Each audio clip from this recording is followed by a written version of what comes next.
നമസ്കാരം. പ്രിയപ്പെട്ട എല്ലാ പ്രേക്ഷകർക്കും ശ്രീഭദ്ര ജ്യോതിഷം ചാനലിലേക്ക് വീണ്ടും സ്വാഗതം. നമ്മൾ ഇന്ന് ഈ വീഡിയോ ചെയ്യുന്നതിന് ഒരു കാരണം എന്ന് പറഞ്ഞാൽ, ഇന്നൊരു ഗ്രഹയോഗം സംഭവിക്കുന്നുണ്ട്. നമ്മൾ 2024 എന്ന വർഷത്തിൻ്റെ അവസാന ഭാഗത്താണിപ്പോൾ ഉള്ളത്.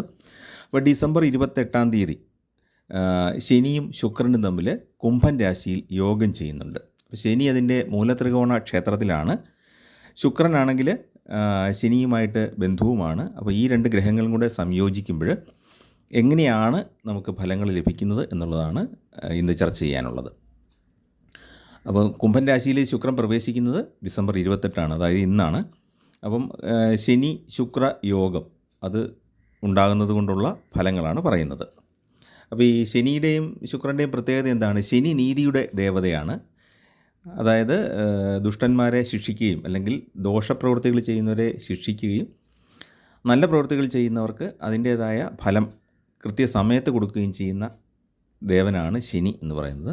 ശുക്രനാണെങ്കിൽ സമ്പത്തിൻ്റെയും ആഡംബരങ്ങളുടെയൊക്കെ അധിപനാണ്. അപ്പം ന്യായമായ രീതിയിൽ സമ്പത്തും ആഡംബരങ്ങളും ഒക്കെ ലഭ്യമാകുന്ന ഒരു അവസ്ഥയാണ് ശനി ശുക്ര യോഗം കൊണ്ട് ചുരുക്കി പറഞ്ഞാൽ ഉണ്ടാകുന്നത്. അപ്പോൾ നമുക്ക് ഓരോ കൂറുകാരുടെ ഫലങ്ങളായിട്ട് നോക്കാം. ഈ കുംഭൻ രാശിയിലെ ശനി ശുക്ര സംയോഗം കൊണ്ട് കർക്കിടക കൂറിൽപ്പെട്ടവർക്ക് ശുഭകരമായ ഫലങ്ങൾ ഉണ്ടാകുന്നതാണ്. വളരെ കാലമായിട്ട് മനസ്സിൽ കൊണ്ടു നടന്ന പല ആഗ്രഹങ്ങളും അവർക്ക് സാധിച്ചു കിട്ടും. ഇപ്പോൾ കർക്കിടക കൂറെന്ന് പറയുമ്പം പൂരുരുട്ടാതിയുടെ അവസാന പാദം, ഉത്രട്ടാതി, രേവതി ഈ നക്ഷത്രക്കാരാണ് കർക്കിടക കൂറിൽ വരുന്നത്. അവർക്ക് ഈ ശനി ശുക്ര യോഗം വളരെ ഗുണകരമാണ്. ഈ പറഞ്ഞ പോലെ കുറേ ആഗ്രഹങ്ങളൊക്കെ സാധിച്ചു കിട്ടും. അപ്പോൾ നമ്മൾ വിചാരിക്കണം, വലിയൊരു ലോട്ടറിയോ അങ്ങനെയുള്ള ഭാഗ്യം അല്ല ഉണ്ടാകുന്നത്. വളരെ കാലമായിട്ട് നമ്മൾ ആഗ്രഹിച്ചിരുന്ന ചില വസ്തുക്കൾ സ്വന്തമാക്കാൻ, അതുപോലെ തന്നെ ഒരു വീട് നമുക്ക് പണി പൂർത്തിയാക്കണം എന്നാഗ്രഹിക്കുന്നവർക്ക് അതിലേക്ക് നമ്മുടെ വീട് പണിയൊക്കെ കുറച്ചുകൂടെ ദ്രുതഗതിയിൽ നടത്താനായിട്ട് സാധിക്കുക. അങ്ങനെയുള്ള കാര്യങ്ങൾ, വ്യാപാരത്തിൽ കുറച്ച് ലാഭം കിട്ടുക, അല്ലെങ്കിൽ വ്യാപാര മേഖലകളൊക്കെ വർദ്ധിപ്പിക്കാൻ സാധിക്കുക. ആ രീതിയിലാണ് ശനി ശുക്ര യോഗം അനുഭവങ്ങൾ നൽകുന്നത്. പുതിയ വരുമാന സ്രോതസ്സുകളുണ്ടാകും. ബിസിനസ് രംഗത്ത് പ്രവർത്തിക്കുന്നവർക്ക് അനുകൂല സമയമാണ്. സാമ്പത്തിക സ്ഥിതി ഭദ്രമായിരിക്കും. മുടങ്ങിക്കിടന്ന പല ജോലികളും വീണ്ടും ആരംഭിക്കാൻ സാധിക്കും. തൊഴിൽ മേഖലയിൽ നേട്ടങ്ങൾ ലഭിക്കുന്നതാണ്. പുതിയ ജോലി അന്വേഷിക്കുന്നവർക്ക് അത് ലഭിക്കാനുള്ള യോഗമുണ്ട്. സ്ഥാനക്കയറ്റം ലഭിക്കാൻ യോഗമുണ്ട്. ശമ്പള വർധനവിന് സാധ്യതയുണ്ട്. കുടുംബത്തോടൊപ്പം വളരെ സന്തോഷകരമായിട്ട് അല്ലെങ്കിൽ രസകരമായിട്ട് ടൂറുകളൊക്കെ നടത്താനും യാത്രകളൊക്കെ ചെയ്യാനും പുണ്യസ്ഥലങ്ങളൊക്കെ സന്ദർശിക്കാനും സാധിക്കുന്ന സമയമാണ്. സമൂഹത്തിൽ നല്ല ആദരവ് ലഭിക്കുന്ന ഒരു കാലഘട്ടവുമാണ്. പൊതുവെ പൊതുജന അംഗീകാരം കിട്ടുന്ന കാലഘട്ടമാണ്. അപ്പോൾ അതാണ് പൂരുട്ടാതി, ഉത്രട്ടാതി, രേവതി നക്ഷത്രക്കാരുടെ ഫലം. ഇനി നമ്മൾ നോക്കുമ്പോൾ തുലാക്കൂറിൽപ്പെടുന്ന നക്ഷത്രങ്ങളാണ്. തുലാക്കൂറിൽപ്പെടുന്നത് ചിത്തിരയുടെ അവസാന പാദം, ചോതി, വിശാഖത്തിൻ്റെ ആദ്യ മുക്കാൽ ഭാഗം. ഇത്രയും നക്ഷത്രക്കാർക്കാണ് തുലാക്കൂറിൽ ഫലങ്ങൾ അനുഭവപ്പെടുന്നത്. അപ്പോൾ തുലാക്കൂറുകാരെ സംബന്ധിച്ച് തുലാം എന്ന് പറയുന്നത് ശുക്രൻ്റെ രാശിയാണല്ലോ, ആധിപത്യമുള്ള രാശിയാണ്.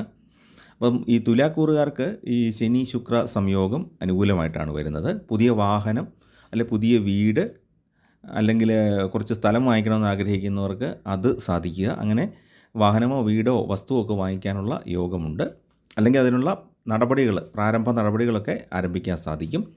കുടുംബത്തിലെ മുതിർന്ന അംഗങ്ങളുടെ ആരോഗ്യമൊക്കെ മെച്ചപ്പെടുന്നതാണ്. അവർക്ക് ചികിത്സയൊക്കെ ഫലിക്കുകയും അവരുടെ ആരോഗ്യമൊക്കെ മെച്ചപ്പെടുകയും ചെയ്യും. സമൂഹത്തിൽ ആദരണീയനായിട്ട് മാറുന്നതാണ്, അല്ലെങ്കിൽ ആദരണീയയായിട്ട് മാറുന്നതാണ്. നിങ്ങൾക്ക് കലാരംഗത്തൊക്കെ താല്പര്യമുള്ള ആൾക്കാരാണെങ്കിൽ തീർച്ചയായിട്ടും ഈ സമയത്ത് നിങ്ങളുടെ കൃതികൾ മാഗസിനുകളിലോ അല്ലെങ്കിൽ സോഷ്യൽ മീഡിയയിലോ ഒക്കെ പബ്ലിഷ് ചെയ്യാൻ പറ്റിയ ഒരു കാലഘട്ടമാണ്. അതുപോലെ കലാകായിക മത്സരങ്ങളിൽ പങ്കെടുക്കുന്നവർക്ക് അനുകൂല സമയമാണ്. മത്സര പരീക്ഷകളിൽ ഈ നക്ഷത്രക്കാരായ വിദ്യാർത്ഥികൾക്ക് അനുകൂലമായ ഫലങ്ങൾ കിട്ടുന്നതാണ്. മത്സര പരീക്ഷകളിൽ നല്ല നേട്ടം ഉണ്ടാകുന്നതാണ്. അടുത്തത് മകരക്കൂറിൽപ്പെട്ട നക്ഷത്രക്കാരാണ്. മകരക്കൂറിൽ വരുന്നത് ഏതൊക്കെ നക്ഷത്രക്കാരാണ്? ഉത്രാടത്തിൻ്റെ അവസാന മുക്കാൽ ഭാഗം, തിരുവോണം, അവിട്ടത്തിൻ്റെ ആദ്യ പകുതി, ഇത്രയാണ് മകരക്കൂറിൽ വരുന്നത്. അപ്പം മകരം എന്ന് പറയുന്നത് ശനിയുടെ ആധിപത്യമുള്ള രാശിയാണ്. കുംഭൻ രാശിയിൽ വരുന്ന ഈ ശനി ശുക്ര സംയോഗം കൊണ്ട് മകരൻ രാശിക്കാർക്ക് വളരെ അനുകൂലമായ നേട്ടങ്ങൾ ഉണ്ടാകും. ഒരു പരിധിവരെ ഭാഗ്യക്കുറികളിൽ നിന്ന് നേട്ടം ഉണ്ടാകാൻ സാധ്യതയുണ്ട്. ബമ്പർ പ്രൈസ് ഒന്നും അല്ലെങ്കിലും ചെറിയ ചെറിയ നേട്ടങ്ങൾ, ചെറുതെന്ന് പറഞ്ഞാൽ തീരെ ചെറുതല്ല, ഒരു മിഡിൽ ലെവലിലുള്ള ഒരു മധ്യ ഭാഗത്തുള്ള നേട്ടങ്ങൾ ഉണ്ടാകാം. അതുപോലെ തന്നെ മുൻകാല നിക്ഷേപങ്ങളിൽ നിന്ന് നല്ല ആദായം ലഭിക്കാം. മ്യൂച്വൽ ഫണ്ട്, ഷെയർ മാർക്കറ്റ് ഇതിലൊക്കെ നേരത്തെ നിക്ഷേപം നടത്തിയിട്ടുള്ള ആളുകൾക്ക് ഈ സമയത്ത് വളരെ ഗുണകരമായ അനുഭവങ്ങൾ ഉണ്ടാകുന്നതാണ്. അതുപോലെ തന്നെ ബിസിനസ് വിപുലപ്പെടുത്താൻ ഉള്ള ശ്രമങ്ങൾക്ക് കുറച്ചുകൂടെ സ്പീഡ് കൂടുന്നതാണ്, കുറച്ചുകൂടെ വേഗത വർദ്ധിക്കുന്നതാണ്. അപ്പോൾ ഈ മുൻകാല നിക്ഷേപങ്ങളിൽ ഇപ്പം ഷെയർ മാർക്കറ്റ് അല്പം താഴ്ന്നു നിൽക്കുകയാണെന്നോർത്ത് നിങ്ങൾ അതിനെപ്പറ്റി ബുദ്ധിമുട്ടുണ്ട്. തീർച്ചയായിട്ടും അതിനൊരു ഉയർച്ച താമസിയാതെ ഉണ്ടാകുന്നതാണ്. അപ്പം ഈ മകരൻ കൂറിൽപ്പെട്ട ആൾക്കാർ കഴിഞ്ഞ വർഷം അല്ലെങ്കിൽ അതിന് മുമ്പിലത്തെ വർഷമൊക്കെ ഇതേപോലെ ശനി ശുക്ര സംയോഗം വന്നിട്ടുള്ള സമയത്ത് അവർ ജ്യോതിഷ താല്പര്യമുള്ളവരാണെങ്കിൽ അവർ ശ്രദ്ധിച്ചിട്ട് കാണും, അവർ നിക്ഷേപങ്ങളൊക്കെ നടത്തിയിട്ട് കാണും. അത് ഈ സമയത്ത് ഏതാണ്ട് നല്ലൊരു തുകയായിട്ട് തിരിച്ചു കിട്ടാനുള്ള സാധ്യതയുണ്ട്. അതുപോലെ തന്നെ സ്വർണം തുടങ്ങിയ വിലപിടിപ്പുള്ള സമ്മാനങ്ങൾ ലഭിക്കാനും യോഗമുണ്ട്. അപ്പോൾ അത് ജാതകത്തിലെ ശുക്രൻ്റെ സ്ഥാനം കൂടെ ആശ്രയിച്ചാണ് നിൽക്കുന്നത്. എല്ലാവർക്കും സ്വർണം ലഭിക്കണമെന്നില്ല, എങ്കിലും സ്വർണ്ണ സമ്മാനം ലഭിക്കാനുള്ളൊരു യോഗം ഈ നക്ഷത്രക്കാർക്ക് പൊതുവെ ഉണ്ട്. അതല്ലെങ്കിൽ അതുപോലെ നല്ല സമ്മാനങ്ങൾ, വിലയുള്ള സമ്മാനങ്ങൾ ലഭിക്കാം. അതുപോലെ തന്നെ അടുത്തത് ഇടവക്കൂറിൽപ്പെട്ട നക്ഷത്രക്കാരാണ്. ഇടവക്കൂറിൽപ്പെട്ട നക്ഷത്രക്കാരെന്ന് പറയുമ്പോൾ കാർത്തികയുടെ അവസാന മുക്കാൽ ഭാഗം, രോഹിണി, മകയിരത്തിൻ്റെ ആദ്യ പകുതി, ഈ നക്ഷത്രക്കാർക്ക് സാമാന്യം അനുകൂലമായ ഫലങ്ങളാണ് ഉണ്ടാകുന്നത്. സാമ്പത്തികമായിട്ട് കുറേയേറെ ഗുണങ്ങൾ ഉണ്ടാകും. ജോലിയിൽ ഉയർച്ച അല്ലെങ്കിൽ ജോലിയിൽ ശമ്പള വർധനവ്, ഇൻക്രിമെൻറ്റ് പോലുള്ള കാര്യങ്ങളൊക്കെ കിട്ടിയേക്കാം. അതുപോലെ സ്വകാര്യ മേഖലയിൽ ജോലി ചെയ്യുന്നവർക്ക് ഒരു ശമ്പള വർധനവിനുള്ള സാധ്യത ഉണ്ട്. പിതൃസ്വത്ത് തർക്കങ്ങളില്ലാതെ കയ്യിലേക്ക് കിട്ടാനായിട്ട് യോഗമുണ്ട്. അതുപോലെ തന്നെ ആത്മവിശ്വാസത്തോടെ ഏറ്റെടുക്കുന്ന കാര്യങ്ങളൊക്കെ നന്നായിട്ട് പൂർത്തിയാക്കാനും മേലധികാരികളുടെ തൃപ്തിക്ക് അനുസൃതമായിട്ട് അത് ചെയ്യാൻ സാധിക്കും. അപ്പോൾ അതിലൂടെ ജോലിയിൽ ഒരു ഉയർച്ച അല്ലെങ്കിൽ മേലധികാരികൾ ഒരു ഇൻക്രിമെൻ്റ് ഒക്കെ തരാനുള്ള സാധ്യതയുണ്ട്. കരിയറിൽ സാമാന്യം നല്ല നേട്ടങ്ങൾ കൊയ്യാൻ സാധിക്കുന്ന കാലഘട്ടമാണ്. ഇപ്പോൾ ന്യൂ ഇയർ വരികയാണ്. ഇപ്പം ഇംഗ്ലീഷ് കലണ്ടർ നോക്കുമ്പോൾ നമുക്ക് ഒരു പുതുവർഷം വരികയാണ്.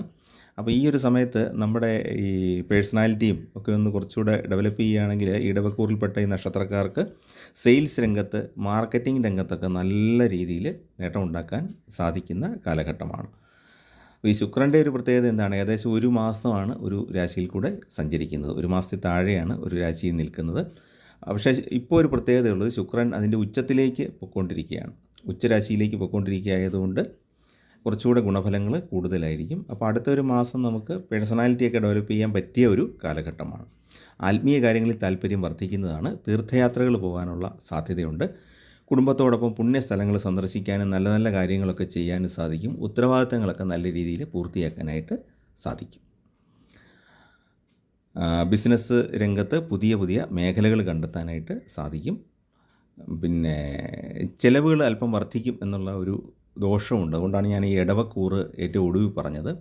ഈ യാത്രകൾ കൂടുതൽ ചെയ്യുക, അതുപോലെ തന്നെ നമ്മൾ പുണ്യകർമ്മങ്ങൾക്ക് വേണ്ടിയിട്ട് ധനം ചിലവാക്കുക. അതുകൊണ്ട് നമുക്ക് ആ എക്കണോമിസ്റ്റ് എന്നുള്ള രീതി നോക്കുമ്പം, അല്ലെ ഒരു എക്കണോമിക്കൽ രീതി നോക്കുമ്പോൾ എന്താണ്, ധനച്ചെലവ് കൂടുതലായിരിക്കും. മറ്റ് നക്ഷത്രക്കാർ, നേരത്തെ പറഞ്ഞ നക്ഷത്രക്കാർക്ക് ധനം കയ്യിൽ നിർത്താനായിട്ട് കുറച്ചുകൂടെ സാധിക്കും. ആരോഗ്യം തൃപ്തികരമായിരിക്കും. അപ്പം ഇതാണ് നമുക്ക് പൊതുവെ പറയാൻ കഴിയുന്ന ഫലങ്ങൾ. പിന്നെ നമ്മൾ മറ്റ് ചില രാശിക്കാരുടെ കാര്യം നോക്കുമ്പോൾ, അല്ല കൂറുകാരുടെ കാര്യം നോക്കുമ്പോൾ, മിഥുനക്കൂറുകാരെ സംബന്ധിച്ചിടത്തോളം ശനി ശുക്ര യോഗം കൊണ്ട് കുടുംബ സമാധാനം, സന്തോഷമൊക്കെ ഉണ്ടാകാനുള്ള സാധ്യതയുണ്ട്. കുടുംബത്തോടും സുഹൃത്തുക്കളോടും ഒപ്പം മതപരമായിട്ടുള്ള സ്ഥലങ്ങൾ, അല്ലെ ആത്മീയ പ്രാധാന്യമുള്ള സ്ഥലങ്ങളൊക്കെ സന്ദർശിക്കാൻ അവർക്ക് സാധിക്കും. പുതിയ വരുമാന മാർഗ്ഗങ്ങൾ തുറക്കും. അപ്പോൾ അവർക്ക് സാമ്പത്തികമായിട്ട് എത്രത്തോളം ഗുണകരമാണെന്ന് നമുക്ക് പറയാൻ കഴിയില്ല.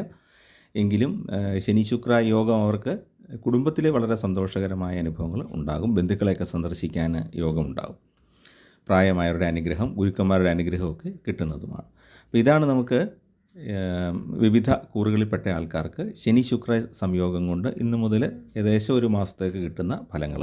അപ്പോൾ ഈ ഒരു സമയത്ത് നമുക്ക് നമ്മുടെ വ്യക്തിത്വം ഡെവലപ്പ് ചെയ്തെടുക്കാനായിട്ട്, നമ്മുടെ ഒരു അപ്പിയറൻസ് ഉണ്ടല്ലോ, നമ്മുടെ കാഴ്ചയിലുള്ള നമ്മുടെ രൂപഭംഗി, നമ്മുടെ പെരുമാറ്റം, കുലീനമായ ഒരു പെരുമാറ്റത്തിലേക്ക്, ഈ വ്യാപാര രംഗത്തൊക്കെ ഉള്ളവർ നല്ല പെരുമാറ്റത്തിലൂടെയാണ് അവർ കസ്റ്റമേഴ്സിനെ ആകർഷിക്കുന്നത്. അതുപോലെ ജോലിയിലുള്ളവർ നല്ല ചുറുചുറുക്കുള്ള വർക്ക്, അതുപോലെ തന്നെ കാര്യക്ഷമമായിട്ട് ചെയ്യുക എല്ലാ കാര്യങ്ങളും. അപ്പോൾ ആ രീതിയിലാണ് അവർക്ക് അതിനകത്ത് ഷൈൻ ചെയ്യാനായിട്ട് സാധിക്കുന്നത്. അപ്പോൾ അതൊക്കെ ഈ ശുക്രൻ്റെ ഒരു എഫക്റ്റ് കൊണ്ട് ഉണ്ടാകുന്നതാണ്. ശുക്രൻ എന്ന് പറയുന്നത് സൗന്ദര്യത്തിൻ്റെയും ആകർഷണീയതയിലൊക്കെ ഒരു ദേവതയാണ്. ശനിയാണെങ്കിൽ ശനി മന്ദനാണ് എന്ന് നമ്മൾ പറയുമെങ്കിലും സ്ഥിരമായ പല സൗഭാഗ്യങ്ങളും കൊണ്ടുവരുന്ന ഒരു ഗ്രഹമാണ് ശനി. അപ്പോൾ ഈ ആഡംബരത്തിൻ്റെയും സൗന്ദര്യത്തിൻ്റെയൊക്കെ ദേവതയായ ശുക്രനും ഈ ശനിയും കൂടെ യോഗം ചെയ്യുമ്പോൾ ഈ പറഞ്ഞ പോലെ സ്ഥിരമായ ഒരു വർക്കിംഗ് കൾച്ചർ, അല്ലെങ്കിൽ നമ്മുടെ ഒരു പ്രൊഫഷണൽ ഒരു രീതി നമുക്ക് ജീവിതത്തിൽ കൊണ്ടുവരാനായിട്ട് സാധിക്കും. നമ്മുടെ നിത്യജീവിതത്തിലാണെങ്കിലും നമ്മുടെ സാമൂഹ്യ ജീവിതത്തിലാണെങ്കിലും കുടുംബജീവിതത്തിലാണെങ്കിലും ഒരു പ്രൊഫഷണലിസം, അല്ലെങ്കിൽ നമ്മുടെ നല്ല പെരുമാറ്റം, നല്ല രീതി, സമ്പത്ത് കൈകാര്യം ചെയ്യുന്ന രീതി, ഇങ്ങനെയുള്ള കാര്യങ്ങളിലൊക്കെ നമുക്ക് നല്ലൊരു സംസ്കാരം വളർത്തിയെടുക്കാൻ സാധിക്കുന്ന ഒരു കാലഘട്ടമാണ്. അതിന് തുടക്കമിടാൻ സാധിക്കുന്ന കാലഘട്ടമാണ്. അപ്പം വർഷം മുഴുവൻ നമുക്ക് ഇത് തുടർന്നുകൊണ്ട് പോകാനായിട്ട് സാധിക്കും. പുണ്യമാസമായ മകരമാസം വരുന്നുണ്ട്. ധനുമാസമാണെങ്കിൽ ശിവപാർവതി പ്രാധാന്യമുള്ള, തിരുവാതിര പ്രാധാന്യമുള്ള ഒരു മാസമാണ്. അപ്പം ധനു മകരമാസങ്ങളൊക്കെ വളരെ പുണ്യപ്രദങ്ങളായിട്ട് തന്നെ മുന്നോട്ട് പോകുന്നതാണ്. അപ്പം നമുക്കിപ്പോൾ തന്നെ അതിനുള്ളൊരു സംസ്കാരം വളർത്തിയെടുക്കാം. അപ്പോൾ എല്ലാവർക്കും ഈശ്വരാനുഗ്രഹമൊക്കെ ധാരാളമായിട്ട് ഉണ്ടാകട്ടെ എന്ന് പ്രാർത്ഥിക്കുന്നു. എല്ലാവർക്കും പുതിയ പുതിയ വരുമാന മാർഗ്ഗങ്ങളും ഐശ്വര്യവും ഒക്കെ ജീവിതത്തിൽ ഉണ്ടാകട്ടെ എന്ന് പ്രാർത്ഥിക്കുന്നു. എല്ലാവർക്കും നമസ്കാരം.